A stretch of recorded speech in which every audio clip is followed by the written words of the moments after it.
Here we go then for the Weatherbys Hamilton Lonsdale Cup of 2023, lined up and away they go. Nate the Great emerged out of the stalls first, racing wider. Quickthorn in the hands of Tom Marcon. Tom having a look across there, up the inside there, the filly River of Stars in the black jacket. And interesting that Tom Marcon in no great hurry to cut across, but now he does so as they go past the judge with a circuit to go. It's Quickthorn who establishes the lead. River of Stars and Nate the Great just ahead of Coltrane in fourth place, with Giavolotto on the inside of Broome, and Courage Mon Ami in the hands of Frankie Dettori. The Gold Cup winner is held up in last place, about 7 lengths behind the speed as they move across towards the far side of the Knavesmire here.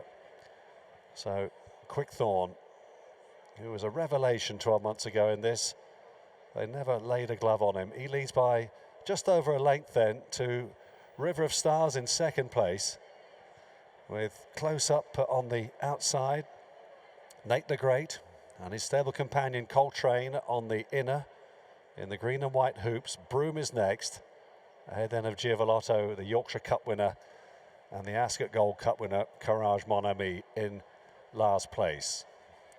Going across towards the far side, past the Dante Stakes start, the Jumpmont International start then.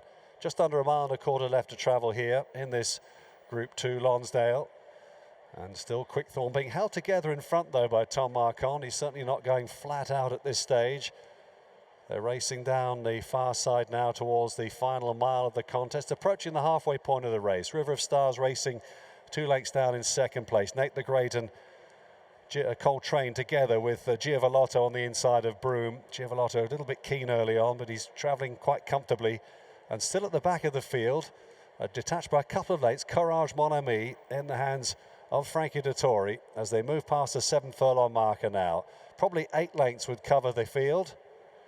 And Quickthorn still looking very comfortable on the front end as they go towards the final 3/4 of a mile here. River of Stars and Ross Orion not allowing Tom Marcon too much rope. They're keeping tabs on this leader. Coltrane on the rail. Nate the Great on the outside. Giavolotto travelling well behind with Broome last but one, and Courage Mon Ami in last place. They're about to turn in and face up then towards the home straight with 4.5 furlongs to run in the Weatherbys Hamilton Lonsdale Cup. Quickthorn the leader as they come down the home straight. Now River of Stars is being squeezed along in second as Quickthorn maintains his relentless gallop out in front. He still leads by 2. River of Stars are responding. Coltrane now goes into chase mode, into third place. Courage Mon Ami and Giavolotto are trying to get on terms. Broome is making heavy weather of trying to pick up these leaders, and I'm afraid Nate the Great has been pulled up. Let's hope he's all right. Down towards the final 2 furlongs here, and it's Coltrane that strikes the front down the centre of the course with a narrow advantage now from the pursuing Giavolotto, and Courage Mon Ami on the outside. On the inside, River of Stars has run her race. They're coming up inside the final furlong. Coltrane all out here for Oisin Murphy. Courage Mon Ami on the outside making no impression, and Coltrane, this model of consistency, goes on to win the Lonsdale Cup.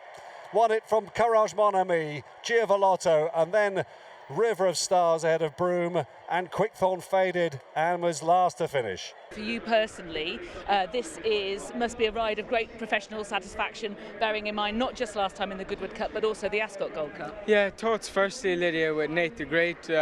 Please God, he's fine. It meant a lot today because obviously I had no winners here the last 2 days and confidence was a little bit low.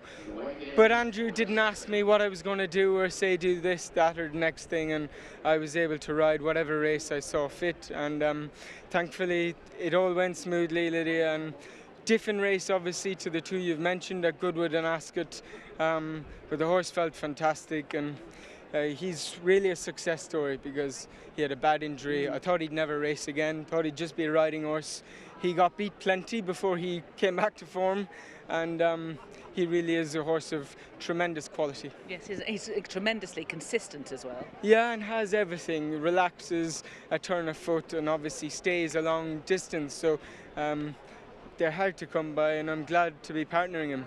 And how different was the race? I mean, Quickthorn wasn't able to get away in the same kind of way. No, and I don't think he was able to get away. Not even that we were all aware of that pace that he has, but Quickthorn didn't roll away like he normally could, and I expected round that turn, we're straight into it, that Tom would have the handbrake off and would roll, and looking up, Tom wasn't taking a pull, but he just didn't have that freshness that can sometimes spread eagle the field, and we were able to lay up close to him, and I followed Rossa for a little bit when we kicked early, and when I peeled out I didn't want to get there too soon. Actually, Lydia, I got there plenty soon enough. When you think it ended up being a true run race, in my opinion, without going crazy, and you don't want to be hitting the front 2 furlongs out like I did. So top marks for the horse who galloped through the line.